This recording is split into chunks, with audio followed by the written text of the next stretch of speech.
నమస్తే, జై శ్రీరామ్. నేను మీ సుధీష్ రెడ్డి.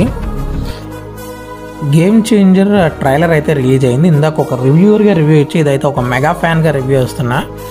నాకు ట్రైలర్లో చరణ్ తప్ప ఇంకెవ్వరూ కనిపించలేదు. ఈ శంకర్ గారి విఎఫ్ఎక్స్ చరణ్ నెక్స్ట్ లెవెల్లో ఇచ్చాడు పర్ఫార్మెన్స్ అని చెప్పాలి. ప్రతి ఫ్రేమ్లోని కూడా చరణ్ ప్రజెన్స్ మొత్తం ఎక్స్ట్రాడినరీగా ఉంది.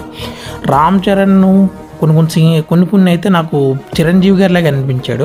అండ్ ఎస్జే సూర్య గారి ప్రజెన్స్ కూడా నెక్స్ట్ లెవెల్లో కనిపిస్తుంది. అండ్ మిగతా ఆర్టిస్టులు అందరూ శంకర్ గారు ఫుల్ ఫ్లెడ్జ్డ్గా అన్ని సమపాల్లో పెట్టారని నాకైతే అర్థమవుతుంది. కాకపోతే ఒకటే డిసప్పాయింట్మెంట్, పాన్ ఇండియా ఎంత ఖర్చు పెట్టినప్పుడు ఆ రేంజ్ ఆఫ్ స్టోరీ ఎక్స్పెక్ట్ చేసాం. కానీ ఇది పాన్ ఇండియా కాదు, ప్రాపర్గా పక్కగా తెలుగు కమర్షియల్ మూవీ. తెలుగులో అయితే రికార్డులో కొట్టడం ఖాయం, డౌట్ లేదు. తిరగరాజు పడేద్ది. ఓపెనింగ్స్ కానీ ఏవి ఎలా ఉన్నా కానీ ఓ లాంగ్ రన్లో మాత్రం ఇచ్చి పడేస్తుంది, డౌటే లేదు.